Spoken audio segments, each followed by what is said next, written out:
ಎಲ್ಲರಿಗೂ ನಮಸ್ಕಾರ. ಎಲ್ಲರೂ ಹೇಗಿದ್ದೀರಾ? ಎಲ್ಲರೂ ಚೆನ್ನಾಗಿದ್ದೀರಾ ಅಂದ್ಕೊಂಡಿದ್ದೀನಿ. ನಾನು ಕೂಡ ತುಂಬಾ ಚೆನ್ನಾಗಿದ್ದೀನಿ. ಭೂಮಿಕಾ ವ್ಲಾಗ್ಸ್ಗೆ ಎಲ್ಲರಿಗೂ ಸ್ವಾಗತ. ಇವತ್ತಿನ ವ್ಲಾಗು ಬಾಳೆಹಣ್ಣಿನ ಬೋಂಡನ ಯಾವ ರೀತಿ ಮಾಡೋದಂತ ಹೇಳ್ಬಿಟ್ಟು ತೋರಿಸ್ಕೊಡ್ತೀನಿ. ತುಂಬ ರುಚಿಯಾದಂಥ ರೆಸಿಪಿ ಇದು. ನಿಮ್ಮನೇಲೂ ಮಾಡಿದರೆ ಎಲ್ಲರಿಗೂ ಇಷ್ಟ ಆಗುತ್ತೆ ಅಂತಲೇ ಹೇಳ್ಬೋದು. ಅದರಲ್ಲಿ ಮಕ್ಳಿಗಂತೂ ತುಂಬಾ ಇಷ್ಟ ಆಗುತ್ತೆ. ನೀವು ಒಂದ್ಸರಿ ಟ್ರೈ ಮಾಡಿ ಮಾಡೋದು ಹೇಗೆ ಅಂತ ಹೇಳ್ಬಿಟ್ಟು ನೋಡ್ಕೊಂಬರೋಣ ಬನ್ನಿ. ಅದಕ್ಕಿಂತ ಮುಂಚೆ ನನ್ನ ಚಾನಲ್ಗೆ ಇನ್ನೂ ಯಾರು ಸಬ್ಸ್ಕ್ರೈಬ್ ಆಗಿಲ್ಲ ಪ್ಲೀಸ್ ಸಬ್ಸ್ಕ್ರೈಬ್ ಆಗಿ ಅಲ್ಲೇ ಕಾಣ್ತಿರುವಂಥ ಬೆಲ್ ಐಕನ್ನ ಕ್ಲಿಕ್ ಮಾಡಿ. ಹಾಗೆ ಮಾಡೋದ್ರಿಂದ ನಾನು ಯಾವುದೇ ವೀಡಿಯೋ ಹಾಕಿದರೆ ನಿಮಗೆ ಫಸ್ಟ್ ನೋಟಿಫಿಕೇಷನ್ ಬರುತ್ತೆ, ನೀವೇ ಆ ವಿಡಿಯೋನ ನೋಡ್ಬೋದು. ನೋಡಿ, ಇವಾಗ ಮೊದಲಿಗೆ ಮಾಡೋದಕ್ಕೆ 2 ಬಾಳೆಹಣ್ಣನ್ನು ತೊಗೊಂಡಿದ್ದೀನಿ. 2 ಸ್ಪೂನ್ ಆಗೋಷ್ಟು ಕೊಬ್ಬರಿನ ತೊಗೊಂಡಿದ್ದೀನಿ, ತುರಿದಿರೋಂಥ ಕೊಬ್ಬರಿ. ಮತ್ತು 1 ಚಿಟಿಕೆ ಆಗೋಷ್ಟು ಅಡುಗೆ ಸೋಡಾನ ತೊಗೊಂಡಿದ್ದೀನಿ. 2 ಸ್ಪೂನಷ್ಟು ಸಕ್ಕರೆನ ತೊಗೊಂಡಿದ್ದೀನಿ. ಒಂದು ಚಿಟಿಕೆಯಷ್ಟು ಉಪ್ಪನ್ನ ಕೂಡ ತೊಗೊಂಡಿದ್ದೀನಿ. ಮತ್ತು 1 ಕಪ್ ಆಗೋಷ್ಟು ಮೈದಾ ಹಿಟ್ಟನ್ನ ತೊಗೊಂಡಿದ್ದೀನಿ. ಮೈದಾ ಹಿಟ್ಟನ್ನ ತೊಗೊಂಡಿದ್ದೀನಿ ನಾನು. ನೀವು ಬೇಕಿದ್ದರೆ ಗೋಧಿ ಹಿಟ್ಟು ಕೂಡ ಹಾಕ್ಕೊಂಡು ಮಾಡ್ಕೋಬೋದು. ನೋಡಿ, ಇದಿಷ್ಟು ತೊಗೊಂಡಿರೋದು. ನೋಡಿ, ಇವಾಗ ಮಿಕ್ಸಿ ಜಾರ್ ತೊಗೊಂಡ್ಬಿಟ್ಟು ಕೊಬ್ಬರಿ ಮತ್ತು ಸಕ್ಕರೆನ ಹಾಕೋತಾ ಇದ್ದೀನಿ. ಪೇಸ್ಟ್ ಮಾಡ್ಕೋಬೇಕು. ಅದಕ್ಕೋಸ್ಕರನೇ ಕೊಬ್ಬರಿ ಮತ್ತು ಸಕ್ಕರೆನ 2 ಹಾಕ್ಕೊಂಡು ಇವಾಗ ಬಾಳೆಹಣ್ಣನ್ನ ಸಿಪ್ಪೆ ತೆಗೆದ್ಬಿಟ್ಟು ಕಟ್ ಮಾಡಿಕೊಂಡು ಹಾಕೋತಾ ಇದ್ದೀನಿ. ನೋಡಿ, ನಾನು ಈ ಬಾಳೆಹಣ್ಣು ಹಾಕೋತಾ ಇದ್ದೀನಿ. ನೀವು ಬೇಕಿದ್ದರೆ ಏಲಕ್ಕಿ ಬಾಳೆಹಣ್ಣು ಕೂಡ ಹಾಕ್ಕೊಂಡು ಮಾಡ್ಕೋಬೋದು, ತುಂಬ ಚೆನ್ನಾಗಾಗುತ್ತೆ. ಮತ್ತು ಬೇರೆ ಬಾಳೆಹಣ್ಣುಗಳನ್ನೆಲ್ಲ ಬರ್ತಾವಲ್ಲ, ಅದನ್ನು ಕೂಡ ಹಾಕ್ಕೊಂಡ್ರೆ ಯಾವುದೇ ಬಾಳೆಹಣ್ಣಾದರೂ ಮಾಡ್ಕೋಬೋದು, ತುಂಬ ಚೆನ್ನಾಗಾಗುತ್ತೆ ಟೇಸ್ಟು. ನೋಡಿ, ಕೊಬ್ಬರಿ ಹಾಕೋದ್ರಿಂದ ಟೇಸ್ಟ್ ಕೂಡ ಚೆನ್ನಾಗಿರುತ್ತೆ ಅಂತೇಳ್ಬಿಟ್ಟು ನಾನು ಸ್ವಲ್ಪ ಕೊಬ್ಬರಿ ಹಾಕ್ಕೊಂಡಿದ್ದೀನಿ. ನಿಮ್ಗೆ ಕೊಬ್ಬರಿ ಇಷ್ಟ ಇಲ್ಲ ಅಂದರೆ ಅದನ್ನು ಕೂಡ ಸ್ಕಿಪ್ ಮಾಡ್ಕೋಬೋದು, ಹಾಕ್ದೇ ಮಾಡ್ಕೋಬೋದು. ನೋಡಿ, ಎಲ್ಲನೂ ಕಟ್ ಮಾಡಿಕೊಂಡು ಮಿಕ್ಸಿ ಹಾಕ್ಕೊಂಡಿದ್ದೀನಿ. ತುಂಬಾ ಟೇಸ್ಟಿಯಾಗಿ ಬರುತ್ತೆ ಅಂತಲೇ ಹೇಳ್ಬೋದು. ನೋಡಿ, ಎಲ್ಲನೂ ಹಾಕ್ಕೊಂಡ್ಬಿಟ್ಟು ಇದನ್ನು ಇವಾಗ ಪೇಸ್ಟ್ ಮಾಡಿಕೊಂಡು ಬರ್ತೀನಿ. ನೋಡಿ, ಇವಾಗ ಪೇಸ್ಟ್ನ ರೆಡಿ ಆಯಿತು. ಇವಾಗ ನೋಡಿ, ಈ ಥರ ಪೇಸ್ಟ್ ಮಾಡಬೇಕು. ಫುಲ್ಲು ಸಣ್ಣಗೇ ಪೇಸ್ಟ್ ಮಾಡ್ಕೋಬೇಕು. ನೋಡಿ, ತೋರಿಸ್ತಾ ಇದ್ದೀನಲ್ಲ, ಈ ಥರ ಪೇಸ್ಟ್ ಹಾಕಬೇಕು. ಇಲ್ಲ ಅಂದರೆ ಚೆನ್ನಾಗಿರೋದಿಲ್ಲ. ತರಿಯಾಗಿ ರುಬ್ಕೊಂಡ್ರೆ ಈ ಥರನೇ ಪೇಸ್ಟ್ ಆಗೋ ತನಕ ರುಬ್ಕೋಬೇಕು. ನೋಡಿ, ಇವಾಗ ಒಂದು ಬೌಲ್ ತೊಗೊಂಡ್ಬಿಟ್ಟು ಆ ಬೌಲ್ಗೆ ರುಬ್ಬಿರೋ ಅಂಥ ಪೇಸ್ಟ್ನ ಹಾಕೋತಾ ಇದ್ದೀನಿ. ಇವಾಗ ಎಲ್ಲನೂ ನೀಟಾಗಿ ಹಾಕೋಬೇಕು. ನೋಡಿ, ಈ ಬೌಲಿಗೆ ಹಾಕ್ಕೊಂಡು ಮತ್ತು ಮಿಕ್ಸಿ ಜಾರಲ್ಲಿರೋ ಅಂಥದ್ದನ್ನು ಕೂಡ ಎಲ್ಲನೂ ಹಾಕೋತಾ ಇದ್ದೀನಿ ಕೈಯಲ್ಲಿಂದ. ನೋಡಿ, ಇವಾಗ ಇದಕ್ಕೆ ಒಂದು ಅರ್ಧ ಕಪ್ಪಷ್ಟು ಮೊದಲಿಗೆ ಹಾಕ್ಕೊಳ್ತಾ ಇದ್ದೀನಿ ಮೈದಾ ಹಿಟ್ಟನ್ನ. ಅರ್ಧ ಕಪ್ ಹಾಕ್ಕೊಂಡು ಚೆನ್ನಾಗಿ ಮಿಕ್ಸ್ ಮಾಡ್ಕೋಬೇಕು. ಆನಂತರ ಮತ್ತೇನು ಹಾಕ್ಕೊಂಡ್ರೆ ಬರುತ್ತೆ ಅಂತೇಳ್ಬಿಟ್ಟು ಅರ್ಧ ಕಪ್ನ ಮೊದಲು ಸೇರಿಸ್ಕೊಂಡು ಈ ಥರ ಚೆನ್ನಾಗಿ ಮಿಕ್ಸ್ ಮಾಡ್ಕೋತಾ ಇದ್ದೀನಿ. ಮತ್ತು ಇನ್ನೂ ಅರ್ಧ ಕಪ್ ಉಳಿದಿತ್ತಲ್ಲ, ಅದನ್ನು ಕೂಡ ಸೇರಿಸ್ತಾ ಇದ್ದೀನಿ. ಈ ಕಪ್ಪಲ್ಲಿ 2 ಕಪ್ಪಷ್ಟನ್ನ ಮೈದಾ ಹಿಟ್ಟನ್ನ ತೊಗೊಳ್ಳಿ ನೀವು ತೊಗೊಂಡ್ರೆ. ನೋಡಿ, ಇವಾಗ ಉಪ್ಪು ಮತ್ತು ಸೋಡಾನ ಸೇರಿಸ್ತಾ ಇದ್ದೀನಿ. ಇದು ಬಂದ್ಬಿಟ್ಟು ಅಡುಗೆ ಸೋಡಾ, ಅಡುಗೆಗೆ ಹಾಕ್ತೀವಲ್ಲ ಆ ಸೋಡಾನೇ ಹಾಕೋತಾ ಇದ್ದೀನಿ. ಇವಾಗ ಇದನ್ನು ಚೆನ್ನಾಗಿ ಮಿಕ್ಸ್ ಮಾಡ್ಕೋಬೇಕು.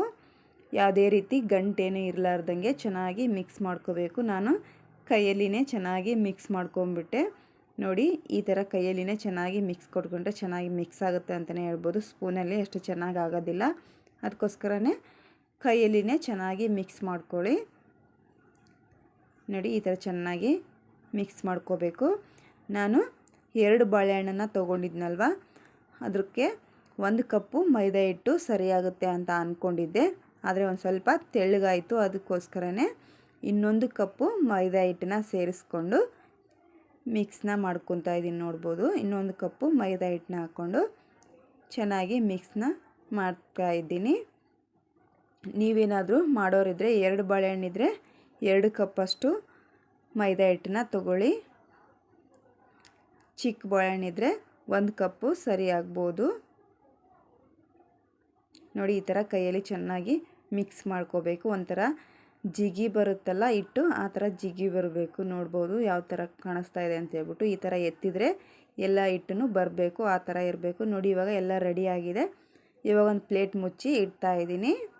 ನೋಡಿ, ಈ ಕಡೆಗೆ ಒಲೆ ಮೇಲ್ಗಡೆ ಎಣ್ಣೆನ ಕಾಯೋದಕ್ಕೆ ಇಟ್ಕೊಂಡಿದ್ದೀನಿ.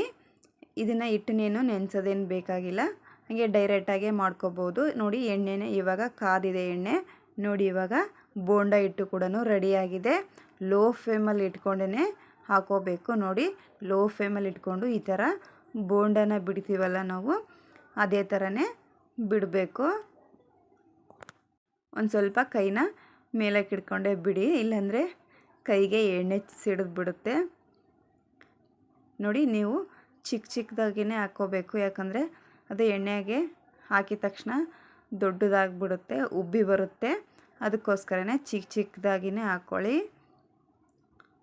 ನೋಡಿ, ನಾನು ಕೂಡ ಚಿಕ್ಕದಾಗಿಯೇ ಹಾಕೋತಾ ಇದ್ದೀನಿ. ನೋಡಿ, ಒಂದೊಂದಾಗಿಯೇ ಈ ಥರ ಬಿಡಬೇಕು. ನೋಡಿ, ಎಣ್ಣೆಯಲ್ಲಿ ಅದಾಗದೇ ಟರ್ನ್ ಆಗುತ್ತೆ.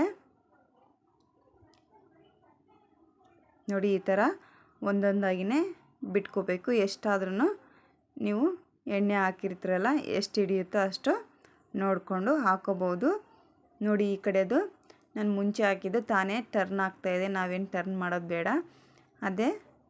ಅದಾಗದೇ ಟರ್ನಾಗಿ ಚೆನ್ನಾಗಿ ಬೆಂದ್ಕೊಂಡ್ಬಿಡುತ್ತೆ. ತುಂಬಾ ಟೇಸ್ಟಿಯಾಗಿ ಆಗುತ್ತೆ ಅಂತಲೇ ಹೇಳ್ಬೋದು ಈ ರೆಸಿಪಿ. ಮಕ್ಳಿಗಂತೂ ತುಂಬಾ ಇಷ್ಟ ಆಗುವಂಥ ರೆಸಿಪಿ.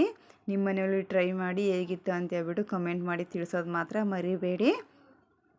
ನೋಡಿ, ಇವಾಗ ಎಲ್ಲನೂ ಹಾಕ್ಕೊಂಡಿದ್ದೀನಿ.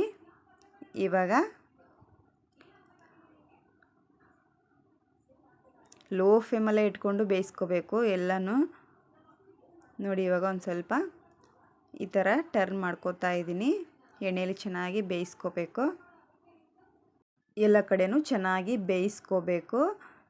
ಎಲ್ಲನೂ ತಿರುವಾಕಂತ ಚೆನ್ನಾಗಿ ಬೆಂದರೆ, ನೀವು ಗುಲಾಬ್ ಜಾಮೂನೆಲ್ಲ ಮಾಡೋದ್ನಾಗೆಲ್ಲ ಬೇಯಿಸ್ಕೋತಿರಲ್ಲ, ಅದೇ ಥರನೇ ಕಲರ್ ಚೇಂಜ್ ಆಗೋವರೆಗೂ ಬೇಯಿಸ್ಕೋಬೇಕು ಇದನ್ನು ಕೂಡ. ಹಾಗಾದ್ರೇ ಒಳಗಡೆ ಬೋಂಡ ಒಳಗಡೆ ಹಿಟ್ಟೆಲ್ಲ ಇರುತ್ತಲ್ಲ, ಎಲ್ಲನೂ ಚೆನ್ನಾಗಿ ಬೇಯುತ್ತೆ. ಇಲ್ಲಾಂದರೆ ಹಸಿ ಹಸಿಯಾಗಿ ಹಂಗೆ ಉಳ್ಕೊಂಬಿಡುತ್ತೆ. ಚೆನ್ನಾಗಿ ಬೇಯಿಸ್ಕೊಳ್ಳಿ, ಅದಕ್ಕೋಸ್ಕರನೇ ಲೋ ಫ್ಲೇಮಲ್ಲಿ ಇಟ್ಕೊಂಡು ಬೇಯಿಸ್ಕೊಳ್ಳಿ ಎಲ್ಲನೂ. ನೋಡಿ, ಇವಾಗ ಮೊದಲಿಗೆ ಹಾಕಿರೋ ಅಂಥವು ಕಲರ್ ಚೇಂಜ್ ಆಗಿದ್ದಾವೆ. ಈ ಥರ ಚೇಂಜಸ್ ಆಗಬೇಕು, ಆ ಥರ ಬೇಯಿಸ್ಕೊಳ್ಳಿ. ನೋಡಿ, ಈ ಥರನೇ ಬೇಯಿಸ್ಕೋಬೇಕು. ಸೇಮ್ ಗುಲಾಬ್ ಜಾಮೂನ್ ಕಂಡಂಗೆ ಕಾಣಿಸ್ಬೇಕು ನಮಗೆ, ಆ ಥರನೇ ಬೇಯಿಸ್ಕೊಳ್ಳಿ. ನೋಡಿ, ಇವಾಗ ಬೆಂದಿದೆ. ಇದನ್ನು ತೆಗಿತಾ ಇದ್ದೀನಿ ನಾನು.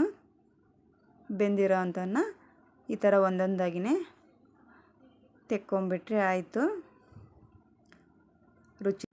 ರುಚಿಯಾದಂಥ ಬೋಂಡ ರೆಡಿಯಾಗುತ್ತೆ. ಮೃದುವಾಗಿರುತ್ತೆ ಒಳಗಡೆ, ಹೊರಗಡೆ ಕ್ರಿಸ್ಪಿಯಾಗಿ ಬಾಯಿಗೆ ಒಳ್ಳೆ ಟೇಸ್ಟ್ ಕೊಡುವಂಥ ಬೋಂಡ ರೆಡಿಯಾಗುತ್ತೆ.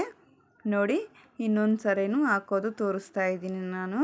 ಈ ರೆಸಿಪಿ ಬಂದುಬಿಟ್ಟು ನಮ್ಮ ಸಿಸ್ಟರ್ ಮಾಡ್ತಾಯಿದ್ರು. ಅವ್ರ ಮನೆಗೆ ಹೋಗಿದ್ದೆ ನಾನು ಒಂದು ಸಾರಿ. ಆವಾಗ ಇದನ್ನು ಸ್ನ್ಯಾಕ್ಸ್ ಅಂತೇಳ್ಬಿಟ್ಟು ನಮಗೆ ಕೊಟ್ಟಿದ್ರು ತಿನ್ನೋದಕ್ಕೆ. ತುಂಬಾ ಟೇಸ್ಟಿಯಾಗಿದೆಯಲ್ಲ, ಯಾವ ಥರ ಮಾಡಿದೆಯಾ ಅಂತ ಕೇಳಿದೆ ನಮ್ಮ ಸಿಸ್ಟರ್ನ. ಅವರು ಹೇಳಿದರು. ನಾನು ಆವಾಗ ಮರ್ತೋಗ್ಬಿಟ್ಟಿದ್ದೆ. ಮತ್ತು ಮೊನ್ನೆ ನೆನಪಾಯಿತು ಈ ರೆಸಿಪಿ, ಅದಕ್ಕೋಸ್ಕರ ಮತ್ತೆ ಕಾಲ್ ಮಾಡಿ ಕೇಳಿಬಿಟ್ಟು ಇದನ್ನು ನಿಮ್ಮ ಜೊತೆ ಶೇರ್ ಮಾಡ್ಕೋತಾ ಇದ್ದೀನಿ. ತುಂಬಾ ಟೇಸ್ಟಿಯಾಗುತ್ತೆ. ನೋಡಿ, ಇವಾಗ ಈ ಥರ ಚಿಕ್ಕದಾಗಿ ಬಿಡ್ತಾಯಿದ್ದೀನಿ ನಾನು. ಅವರು ಕೂಡ ತುಂಬ ಚೆನ್ನಾಗಿ ಮಾಡ್ತಾರೆ ಈ ಬೋಂಡನ. ನೋಡಿ, ಈ ಥರ ಚಿಕ್ಕದಾಗಿ ಎಲ್ಲನೂ ಬಿಟ್ಕೊಂಡ್ರೆ ಆಯಿತು. ಎರಡೇ ಬಾಳೆಹಣ್ಣಲ್ಲಿ ಒಂದು 2-3 ಸ್ನ್ಯಾಕ್ಸ್ ಆಗಿಬಿಡುತ್ತೆ ಮನೆಯಲ್ಲೇ ಮಾಡಿಕೊಂಡ್ರೆ. ಈ ಥರ ಹೊಸ ರೆಸಿಪಿ ಮಾಡೋದ್ರಿಂದ ಮಕ್ಳಿಗೂ ಕೂಡ ತುಂಬಾ ಇಷ್ಟ ಆಗುತ್ತೆ ಅಂತಲೇ ಹೇಳ್ಬೋದು. ದೊಡ್ಡವ್ರಿಗೂ ಒಂದು ಸ್ವಲ್ಪ ಚೇಂಜಸ್ ಇರುತ್ತೆ ಏನಾದರೂ ತಿನ್ನೋದಕ್ಕೆ. ನೀವು ಟ್ರೈ ಮಾಡಿ ಹೇಗಿತ್ತು ಅಂತೇಳ್ಬಿಟ್ಟು ಕಮೆಂಟ್ ಮಾಡಿ ತಿಳಿಸೋದು ಮಾತ್ರ ಮರಿಬೇಡಿ. ನೋಡಿ, ಈ ಥರ ಚೆನ್ನಾಗಿ ಫ್ರೈ ಮಾಡಬೇಕು. ಇದು ಫ್ರೈ ಮಾಡಿಕೊಂಡು ತೆಗೆದ್ರೆ ಆಯಿತು.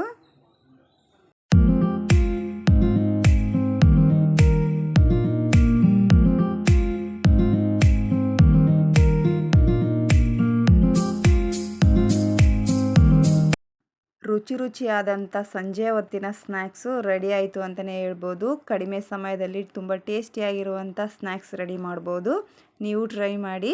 ಇಷ್ಟ ಆದರೆ ನೋಡಿ, ಯಾವ ಥರ ಕಾಣಿಸ್ತಾ ಇದೆ ಅಂತೇಳ್ಬಿಟ್ಟು. ಒಳಗಡೆ ಸಾಫ್ಟಾಗಿರುತ್ತೆ, ಹೊರಗಡೆ ಗರಿ ಗರಿಯಾಗಿರುತ್ತೆ. ಈ ವಿಡಿಯೋ ಒಂದು ಸ್ವಲ್ಪನಾದರೂ ಇಷ್ಟ ಆದರೆ ಒಂದು ಲೈಕ್ ಕೊಡೋದು ಮಾತ್ರ ಮರಿಬೇಡಿ. ಹಾಗೆ ಶೇರ್ ಮಾಡಿ, ಕಮೆಂಟ್ ಮಾಡಿ. ಪ್ಲೀಸ್ ಸಬ್ಸ್ಕ್ರೈಬ್ ಮಾಡಿಕೊಂಡು ವೀಡಿಯೋಸ್ನೆಲ್ಲ ನೋಡಿ. ಇಷ್ಟ ಆದರೆ ಎಲ್ಲ ವಿಡಿಯೋ ನೋಡಿ ಸಪೋರ್ಟ್ ಮಾಡಿ. ಎಲ್ಲರಿಗೂ ಧನ್ಯವಾದಗಳು.